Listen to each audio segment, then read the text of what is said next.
The review embargo lifted early Friday morning for next week's Metal Gear Solid Delta Snake Eater, bringing with it a massive amount of information about the game. Up to this point, we had just barely seen any raw gameplay, save for some rare off-screen footage and hyper-specific little vertical slices of the game via Konami. Unfortunately, now we're in the exact opposite situation. The entirety of the game has seemingly been uploaded to YouTube at this point. While this is a 20-year-old game, I won't tell you here, but there are a couple of surprises here and there I kind of wish I hadn't seen. So I want to say up front, I am going to be mindful of what I share in this video to try and keep spoilers to a minimum. First up, the reviews are in. GameSpot.com ranked Delta at a 9 out of 10, calling it a gorgeous game that brings MGS3 to life in stunning new detail, praising the smart gameplay tweaks that make MGS3 feel more modern, while lamenting the odd visual glitch here and there, as well as Cynthia Harrell's new rendition of the Snake Eater opening theme,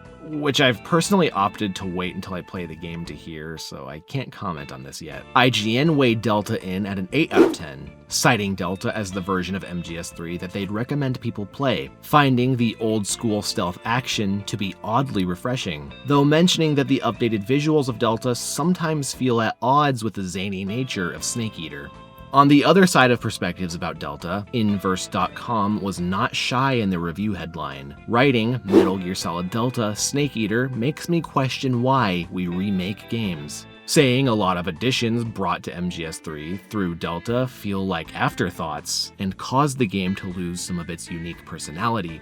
Inverse did praise the new style over-the-shoulder camera option, citing the controls as smooth and feeling more in line with something like Peace Walker. The Inverse review also claimed the new style makes some boss fights easier and some boss battles harder. Next up, and I don't think this is going to come as a shock to anyone that's played an Unreal Engine 5 game in the 2020s, Metal Gear Solid Delta reportedly does have a couple of performance issues and bugs. Digital Foundry released their PS5/PS5 Pro tech review of the game on Friday, and widely praised the game's visuals, but did report some fairly bad frame rate drops. The performance mode setting on the base PS5 is not stable and will drop to mid 40 frames per second during busy sections of the game, and will even drop to the 30s while swimming underwater. On the base PS5, all cutscenes are capped at 30 frames per second, with all of the game's quality mode enhancements enabled by default. On the base PS5's quality mode, you are occasionally going to be dropping below 30 frames per second, such as when a barrel explodes on screen or when you dive underwater. At one point in Digital Foundry's tech review, Delta can be seen dropping as low as 23 frames per second. All in, Digital Foundry labeled base PS5's quality mode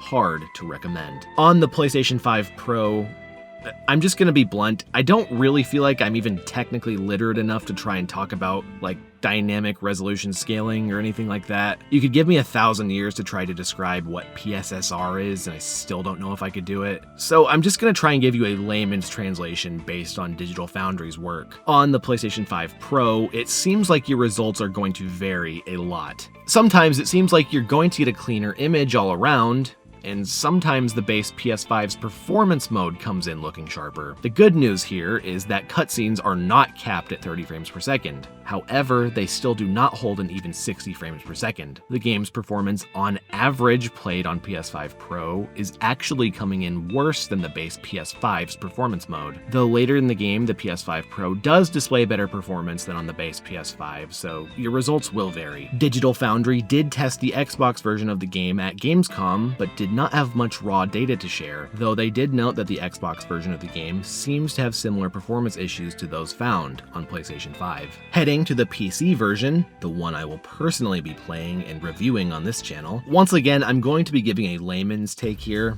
PCGamesN.com reported the game has fantastic keyboard and mouse controls. The game was being played on a PC equipped with an RTX 5090 GPU. It's important to note that this is absolutely not a realistic standard of playing the game, as this is a $2,000 graphics card, reporting only one frame rate dip in a water-heavy scene. PCGamesN reported the game is capped at 60 frames per second when played on PC. PCGamer.com's review copy was played on a much more obtainable unattainable RTX 4060. The reviewer also reporting frame dips during hectic sections of the game, but reported they were not a regular thing. The most concerning issue PC Gamer reported was within around 22 hours of playtime, the game hard crashed 5 times. The reviewer was playing a few weeks old build of the game, and there is still technically time for Konami to issue a day 1 patch, but yeah, I'm gonna be upset if this happens during my PC playthrough. Moving on to various other updates about the game, you've probably already heard Snake's Nightmare has been restored in Metal Gear Solid Delta, developed by Platinum Games, who of course developed Metal Gear Rising: Revengeance. If you're active on X in the Metal Gear community, or happen to watch my recent Ninja Gaiden 4 news update, you may have already known about this after it happened to leak out of the recent MGS Delta pop-up event in New York City. I am trying to watch as little gameplay of this as I can so I can experience it for myself, so that's all I'll be saying on the matter. Other than I am very happy about this news. This also appears to be the final mode Konami has been teasing for Delta, and can either be triggered during the campaign or unlocked after the completion of the game. Kotaku.com provided these handy GIFs that show how Delta's animation work and mechanics stack up against the original version of MGS3 as well as MGS5. I do have to say I'm pretty happy with what I'm seeing in Delta's animations for the most part, except for this death animation for the guard dog. What the fuck is this, Konami? Konami updated the official MGS Delta website with a tiny new look at Fox Hunt multiplayer, due for release sometime in fall 2025. And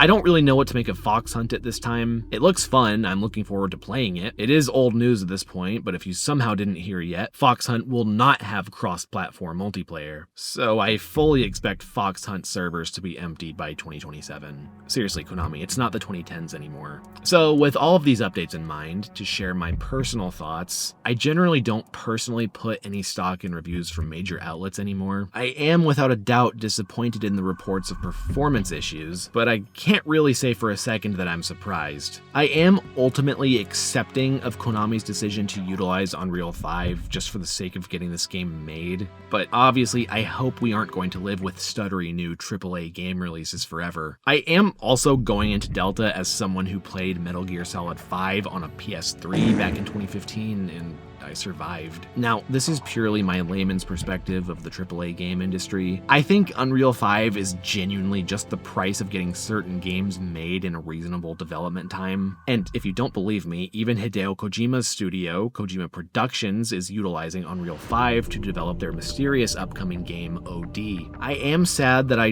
don't think I'll be getting to enjoy Delta on my Steam Deck with any kind of solid performance, after playing a ton of Metal Gear Solid 5 on it in the last year at a nice 60 frames per second, but I'm very much of a it is what it is mindset on this. Anyway, this is it. This has been my final pre-release news update on this game. It's a little bittersweet as I've been covering Delta for just about a year now here on Second Act. I really appreciate everyone's support on the road to Delta's release. I'm incredibly grateful I've been enabled to get paid to talk about Metal Gear Solid, and want to ensure everyone I will continue to produce Metal Gear content in the future. I hope you will stick around to watch my post-release coverage of Delta. I am going to try my best to get an early impressions video out this week when I get my early access copy installed. Until then, thank you for watching Second Act's pre-release coverage of Metal Gear Solid Delta: Snake Eater.